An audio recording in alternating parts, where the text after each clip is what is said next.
घड़ीवा नाम का एक छोटा सा सादा सा गांव था। वहीं रहती थी एक मासूम सी लड़की सुहानी। घर में तंगी तो बहुत थी, मगर मोहब्बत, आदब और संस्कारों की रोशनी कभी कम नहीं हुई। उसके पिता भोलाराम खेतों में मजदूरी करते थे और मां कमला देवी दूसरों के घर काम करके परिवार चलाती थी। बचपन से ही सुहानी बहुत ज़हीन, बहुत समझदार थी। उसकी आंखों में सपनों का पूरा आसमान बसता था। लेकिन घर वालों का यह ख्याल था कि लड़की को ज्यादा पढ़ाकर क्या हासिल होगा। इसी सोच में जब सुहानी सिर्फ 15 साल की थी, उसका रिश्ता एक दूर के रिश्तेदार के बेटे जगदीश से कर दिया गया। शादी तो हो गई, लेकिन उम्र कम होने की वजह से सुहानी मायके में ही रही। उसे कहा गया कि 18 साल की होते ही तुम्हें ससुराल भेज देंगे। यह सुनकर उसके दिल के सारे सपने जैसे बिखर गए। वह स्कूल जाती, अच्छे नंबर लाती, मगर दिल में एक अजीब सा डर बस जाता कि 18 साल के बाद उसकी दुनिया बदल जाएगी और शायद उसकी पढ़ाई भी वहीं खत्म हो जाएगी। सुहानी दिलोजान से पढ़ाई से मोहब्बत करती थी। उसका ख्वाब था कि एक दिन वह बड़ी अफसर बने, पुलिस की वर्दी पहने, गाड़ी पर डीएसपी लिखा हो और लोग उसे सलाम करें। समय गुजरता गया। शादी हुई थी, लेकिन जगदीश से कोई गहरा रिश्ता नहीं बन पाया था। फिर भी 17 साल की उम्र में उसने हिम्मत करके पहली बार उससे कहा, क्या मैं आगे पढ़ सकती हूं? पढ़ाई मेरी जान है, मैं कुछ बनना चाहती हूं। जगदीश ने उस वक्त बस यूं ही हामी भर दी, सोचकर कि अब भी मना करेंगे तो लोग बातें बनाएंगे। सुहानी को लगा शायद अब उसकी जिंदगी में कोई नई सुबह आएगी। लेकिन जैसे ही वह 18 साल की हुई, उसे ससुराल भेज दिया गया। ससुराल बड़ा घर था, बड़ा खानदान था और उससे भी बड़ी थी जिम्मेदारियां। सुबह आंख खुलते ही काम का ऐसा ढेर सामने होता कि सुहानी खुद के बारे में सोच भी नहीं पाती थी। सास सख्त मिजाज की थी, घर में अनुशासन चाहिए। ससुर पुराने ख्यालात वाले, बहू घर संभाले यही काफी है। जगदीश एक सरकारी स्कूल में चपरासी था। शादी से पहले उसने वादा किया था कि वह सुहानी को पढ़ने देगा, मगर ससुराल का माहौल आते ही यह बात धुंधली पड़ने लगी। कुछ महीने गुजरे, सुहानी ने हिम्मत जुटाई और फिर कहा, मैं पढ़ाई जारी रखना चाहती हूं, क्या मैं आगे पढ़ सकती हूं? जगदीश ने चौंक कर देखा। अब कैसी पढ़ाई? घर का काम देखो। हमारे घर में कोई लड़की इतना नहीं पढ़ती, तुम्हें भी नहीं पढ़ना है। उसकी यह बात सुहानी के दिल पर जैसे भारी चोट बनकर बैठ गई, लेकिन उसने उम्मीद नहीं छोड़ी। वह सोचती रही, शायद एक दिन जगदीश समझ जाएगा।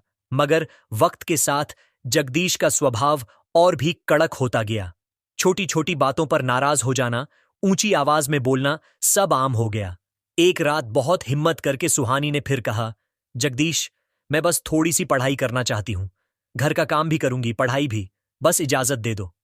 जगदीश ने बात सुनते ही आंखें तरेरी और तुनक कर बोला, तुम्हें कितनी दफा समझाना पड़ेगा? मैंने कह दिया ना, आगे पढ़ाई की कोई जरूरत नहीं। दोबारा यह बात जुबान पर मत लाना। धीरे धीरे यही गुस्सा रोज का मामला बन गया। छोटी सी बात भी बहस में बदल जाती और बहस झगड़े में। सुहानी की हालत देखकर कभी कभार सास ससुर भी बीच में बोलते, मगर उनकी सोच भी वहीं पुरानी थी। लड़की का काम तो घर संभालना ही है। अब सुहानी के चेहरे की चमक कम होने लगी थी। पहले जैसा जोश नहीं बचा था, मगर दिल के किसी कोने में उसका सपना अभी भी जिंदा था। टिमटिमाती हुई लौ की तरह वह चुप रहती, पर अंदर से टूटती जा रही थी। उसे लगता मानो उसकी जिंदगी धीरे धीरे उसकी मुट्ठी से फिसल रही हो। एक दिन बड़ी बहस के बाद जगदीश ने पहली बार उस पर हाथ उठा दिया। सुहानी के दिल में जैसे हजारों शीशे टूट गए। यही वह शख्स था जिसने कभी वादा किया था कि वह उसे आगे बढ़ने देगा, और आज वही उसके रास्ते की सबसे बड़ी दीवार बन गया था। दिन बीतते गए और हालात और बदतर होते गए। जगदीश रोज खेत से लौटकर किसी भी छोटी बात पर चिल्ला उठता। गुस्सा अब उसका स्वभाव बन गया था। सुहानी हर बार चुप रहती, क्योंकि उसे महसूस होने लगा था कि हर झगड़ा उसके सपनों से एक कदम और दूर कर देता है। रातों को उसका दिल चुपचाप रोता। दिन में वह मुस्कुराने की कोशिश करती, मगर अंदर ही अंदर घुटती जा रही थी। कई बार उसने सोचा, अगर मैं इस गांव से बाहर जाकर पढ़ सकूं तो शायद जिंदगी बदल सकती है। उस रात भी जगदीश का गुस्सा हद से बढ़ गया था। अपमान की आग में तड़पती हुई सुहानी अपने कमरे में अकेले बैठी थी। खिड़की से आती हल्की चांदनी कमरे में फैल रही थी। सब कोई सो चुका था, लेकिन उसकी आंखों से नींद बहुत दूर थी। उस पल एक चीज पहले से ज्यादा मजबूत हो चुकी थी। उसका इरादा। सुहानी ने मन ही मन फैसला कर लिया, अगर मैं यहीं गूंज रही थी, मुझे अफसर बनना है, मुझे अपनी जिंदगी बदलनी है। करीब 1 घंटे बाद वह स्टेशन पहुंची। पैसे बहुत कम थे, फिर भी उसने दिल्ली का टिकट लिया क्योंकि उसे पता था बड़े सपनों के लिए बड़ी जगह चाहिए। सुबह होने से पहले ट्रेन आई। धड़कते दिल के साथ वह उसमें चढ़ गई। खिड़की के पास बैठकर उसने बाहर झांका। अंधेरा धीरे धीरे पीछे हट रहा था और सुबह की हल्की सी रोशनी क्षितिज पर उभरने लगी थी। सूरज की पहली किरण जैसे उसके दिल से कह रही हो, तेरी जिंदगी भी अब रोशन होने वाली है। दिल्ली पहुंचने में कई घंटे लग गए। वह इस बड़े शहर में बिल्कुल अकेली थी, मगर हिम्मत उसके ही वह रहने की जगह तलाश रही थी। कई मकानों में पूछताछ की, पर किराया इतना ज्यादा था कि उसके पास उम्मीद से ज्यादा कुछ नहीं था। यही उसका नया आसरा था, यही उसकी नई जिंदगी का पहला पन्ना। सुबह 4 घरों में काम, दोपहर में पुरानी किताबों को खोलकर पढ़ाई, शाम को फिर काम और रात को कम नींद, ज्यादा मेहनत। कई बार थकान से शरीर टूटने लगता, लेकिन उसकी आंखों में एक ही सपना चमकता था, अफसर बनना। उसे मालूम था कि यूपीएसएससी का रास्ता आसान नहीं, मगर आसान रास्ता उसे चाहिए भी नहीं था। धीरे धीरे उसने पढ़ाई पकड़नी शुरू की। कुछ नए दोस्त मिले, कुछ हिम्मत देने वाले लोग मिले। एक दिन उसने कांपते हाथों से यूपीएसएससी का पहला फॉर्म भरा। दिल्ली की जिंदगी बेहद मुश्किल थी। सुबह 4 बजे उठकर काम शुरू, झाड़ू पोछा, बर्तन, बुजुर्गों की सेवा, सब कुछ वक्त पर। इन कामों से जो आरएस 10,000 आते थे, उसी से खाना और पढ़ाई सब चलता था। शाम तक उसका शरीर थक कर चूर हो जाता, लेकिन जैसे ही वह अपने छोटे से कमरे में कदम रखती, उसी वक्त अंदर एक नई ऊर्जा बहने लगती। एक कमरा, एक बल्ब, एक कुर्सी और पुरानी मेज, बस इन्हीं चीजों के सहारे वह देर रात तक पढ़ती रहती। कोचिंग के पैसे नहीं थे तो उसने पुरानी किताबें खरीदी। लाइब्रेरी में बैठकर दिन भर पढ़ाई करती। कई बार भूख सताती, वह बस पानी पीकर खुद को संभाल लेती। कई बार नींद आंखें बंद कर देती, वह चेहरा धोकर फिर बैठ जाती। धीरे धीरे उसे समझ आया, यूपीएसएससी सिर्फ किताबों की परीक्षा नहीं, यह सब्र, मेहनत और हिम्मत की भी परीक्षा है। पहली बार उसने परीक्षा दी। एग्जाम सेंटर में वह बहुत घबराई हुई थी। हॉल में बैठे लड़के लड़कियां सब पढ़े लिखे, आत्मविश्वास से भरे हुए। एक पल को उसके दिल में आया, क्या मैं इन सब के सामने टिक पाऊंगी? मगर अगले ही पल उसने खुद से कहा, जिसने इतना सफर अकेले तय किया है, वह यह पेपर भी दे सकती है। उसने पूरे दिल से परीक्षा दी, लेकिन जब रिजल्ट आया, वह प्रीलिम्स में रह गई। उसका नाम सूची में नहीं था। उसकी उंगलियां कांपने लगीं, पैर जैसे सुन्न हो गए। कमरे का बल्ब बुझा हुआ था और उसके अंदर भी अंधेरा उतरने लगा था। उस रात वह बहुत रोई। छोटी छोटी सिसकियों में उसका दर्द बहता रहा। उसे लगा जिंदगी फिर से उसके साथ खेल रही है। माता पिता का चेहरा याद आया, ससुराल की बातें याद आई, जगदीश की मार, अपमान, सब कुछ। एक पल को लगा शायद सब खत्म हो गया है। तभी उसके कमरे का दरवाजा खटखटाया गया। बाहर उसकी पड़ोस की लड़की पूजा खड़ी थी, जो खुद 4 साल से यूपीएसएससी की तैयारी कर रही थी। उसने सुहानी की हालत देखी और धीरे से कहा, सुहानी, हार मत मानो। पहली कोशिश में चयन होना बहुत मुश्किल होता है। तुमने 1 साल में जितना किया है, उतना कोई आसान रास्ता चुनने वाला नहीं कर पाता। तुम्हारी मेहनत कहीं खो नहीं रही। बस एक बार और कोशिश करो। पूजा की बात उसके दिल में एक चिंगारी की तरह उतर गई। पूजा यह कहकर चली गई। सुहानी ने आंसू पोंछे और खुद से बोली, मैंने अपनी जिंदगी बदली है, तो भला एक इम्तिहान मेरी जीत कैसे छीन सकता है? अगले ही दिन वह फिर लाइब्रेरी पहुंची। फिर वही पुरानी किताबें, फिर वही मेहनत का सफर, मगर इस बार पहले से ज्यादा जुनून के साथ। सुबह घरों का काम, दोपहर में पढ़ाई, शाम फिर काम और रात भर पढ़ाई। यह दिनचर्या फिर शुरू हो गई। कभी कभी शरीर जवाब देने लगता, कभी दिमाग बोझ से भर जाता, लेकिन कमरे की दीवार पर चिपका वह एक कागज उसे हमेशा संभाल लेता। एक दिन मैं डीएसपी बनूंगी। वह रोज उसे देखती और अपनी रूह में नई ताकत महसूस करती। दूसरी बार परीक्षा का समय आया। इस बार सुहानी ने अपनी पूरी जान लगा दी। दिल कहीं गहराई में कह रहा था, किस्मत ने मुझे 1 साल रोका है, लेकिन हमेशा नहीं रोक सकती। एग्जाम हुआ और इंतजार शुरू हुआ। दिन बीतते गए। रिजल्ट वाले दिन उसकी सांसें तेज हो गई। वह कंप्यूटर स्क्रीन पर अपनी रोल नंबर की खोज में ऊपर नीचे पेज कर रही थी। हर बार पेज स्क्रॉल करती पर नाम नजर नहीं। फिर दोबारा देखा, इस बार उसका नाम सूची में था। पहले तो यकीन ही नहीं हुआ। उसने पूजा को बुलाया। देखो, मेरा नाम है क्या? पूजा ने स्क्रीन देखी और खुशी से उछल पड़ी। सुहानी, तुम पास हो गई, तुमने कर दिखाया। इस बार सुहानी की आंखों से जो आंसू निकले वह दर्द के नहीं, कामयाबी के थे। उसकी मेहनत आखिरकार रंग लाई थी। कुछ दिनों बाद फाइनल रैंक आई और सुहानी को बेहतरीन नंबरों के साथ डीएसपी का पद मिला। सरकारी गाड़ी, सरकारी मकान, वर्दी, सब अब उसके नाम था। जब उसने पहली बार अपनी पुलिस की वर्दी पहनी, आईने के सामने खड़ी होकर देर तक खुद को देखती रही। वर्दी में उसका चेहरा एक अलग ही रोशनी से चमक रहा था। उसकी आंखों में वह गर्व था जो सिर्फ उन लोगों को मिलता है जो अंधेरों से लड़कर रोशनी तक पहुंचते हैं। उसे अचानक याद आया वही लड़की जो कभी अंधेरी रात में घर छोड़कर भागी थी, आज लोगों की सुरक्षा की जिम्मेदारी संभालने जा रही थी। उसने आसमान की तरफ देखा और धीरे से कहा, शुक्रिया भगवान, मेरी मेहनत को मंजिल मिल गई। डीएसपी बनने के बाद उसकी जिंदगी पूरी तरह बदल चुकी थी। अब गाड़ी भी थी, वर्दी भी, सम्मान भी और समाज में एक अलग पहचान भी। लोग दूर से सलाम करते, हर जगह उसका मान बढ़ चुका था। लेकिन उसके दिल में एक सवाल हमेशा सन्नाटा बनकर बैठा रहता। जगदीश कहाँ है? किस हाल में है? जब वह ससुराल गई थी, घर खाली मिला था। दरवाजे पर ताला जड़ा हुआ था। पड़ोसियों ने बस इतना बताया कि जगदीश और उसका परिवार किसी वजह से अचानक गांव छोड़कर चले गए। कहां गए? क्यों गए? किसी को पता नहीं। यह बात सुहानी के दिल में कहीं गहरी धंस गई। उसकी जिंदगी संभल गई थी, लेकिन पति की गुमशुदगी उसके अंदर एक खालीपन छोड़ जाती थी।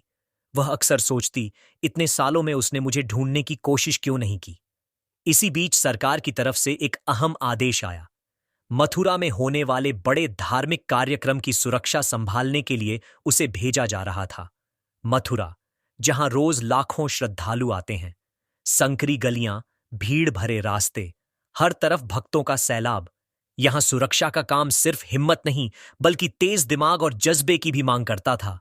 पर डीएसपी सुहानी को देखकर हर किसी को यकीन था, वह यह जिम्मेदारी बखूबी निभाएगी। मथुरा पहुंचकर उसने पहली बार वहां की गलियों, मंदिरों और घाटों को करीब से देखा। रंग बिरंगे फूल, राधे राधे की गूंज और भक्तों का समुद्र। इस माहौल में एक अजीब सी शांति थी, दिल को छू लेने वाली। लेकिन उसे क्या पता था, यहीं उसी भीड़, उसी शहर में उसे अपनी जिंदगी की सबसे बड़ी सच्चाई मिलने वाली है। मथुरा की भीड़, मंदिरों का शोर और भक्तों की लहर के बीच डीएसपी सुहानी अपने काम को समझने के लिए खुद मैदान में उतरी थी। वह उन अफसरों में से नहीं थी जो दूर से आदेश दे दें। वह हर मोड़, हर चौराहे, हर मंदिर के बाहर की स्थिति खुद अपनी आंखों से देख रही थी। भीड़ का दबाव, सुरक्षा व्यवस्था, लंबी लंबी लाइनें, वह सबकी बारीकी से जांच कर रही थी। साधु संत भजन गा रहे थे, गरीब लोग भीख मांगकर अपने दिन काट रहे थे। इसी भीड़ में उसकी नजर एक आदमी पर पड़ी। बहुत दुबला पतला, फटे पुराने कपड़े व सड़क किनारे बैठकर भीख मांग रहा था। पहले तो सुहानी ने ध्यान नहीं दिया क्योंकि ऐसे लोग वहां बहुत थे। लेकिन जैसे ही वह उसके पास से गुजरी, वह आदमी कांपते हुए हाथ आगे बढ़ाकर बोला, माताजी, कुछ दान दे दीजिए। उसकी आवाज टूटी हुई, कमजोर और भरी हुई थी। लेकिन सुहानी के कानों में यह आवाज एक अजीब सी चुभन बनकर उतर गई, जैसे यह आवाज उसने कहीं सुनी हो, बहुत गहराई में। वह रुकी, धीरे धीरे उसकी तरफ मुड़ी। चेहरा पहचान में नहीं आ रहा था, लेकिन फिर उसकी नजर उस आदमी पर गई। सुहानी का दिल जैसे अचानक रुक गया, उसके कदम ठिठक गए, उसकी सांसों की आवाज तेज हो गई। उसने झुककर आदमी के चेहरे को गौर से देखा। गंदगी, धूल और लंबी दाढ़ी के पीछे वही कमजोर टूटी हुई आंखें, और उसी पल उसने पहचान लिया, यह कोई और नहीं बल्कि उसका पति जगदीश था। दुनिया जैसे एक पल को थम गई। सुहानी पूरी तरह स्तब्ध खड़ी रह गई। यह वही आदमी था जिसने कभी उसे सपने पूरे करने से रोका था, जिसके गुस्से ने उसकी आत्मा को तोड़ दिया था, जिसके अपमान ने उसे घर छोड़ने पर मजबूर कर दिया था। और आज वही आदमी मथुरा की सड़कों पर भीख मांग रहा था। जगदीश की नजर भी डीएसपी की वर्दी वाली सुहानी पर पड़ी। पहले वह समझ ही नहीं पाया, फिर अचानक उसकी आंखें चौड़ी हो गईं। वह कांपते हुए बोला, सुहानी, यह सच है। उसकी आवाज टूट रही थी, आंखों में शर्म, डर, पछतावा, सब कुछ एक साथ घुला हुआ था। सुहानी अंदर से बिखर गई, लेकिन उसने खुद को संभाल लिया। लेकिन आज जब उसने उसे इस हालत में देखा तो उसके दिल में गुस्से से ज्यादा दया उमड़ आई। जगदीश ने कांपती आवाज में कहा, सुहानी, तुम्हें देखकर मुझे एहसास हुआ भगवान ने मुझे मेरी हर गलती का फल दे दिया है। जगदीश की आवाज भर्रा गई। तुम आगे बढ़ गई और मैं यहां सड़क पर गिर गया। इतना कहते ही वह फूट फूट कर रो पड़ा। आंसू उसके चेहरे की गंदगी के साथ मिलकर बह रहे थे।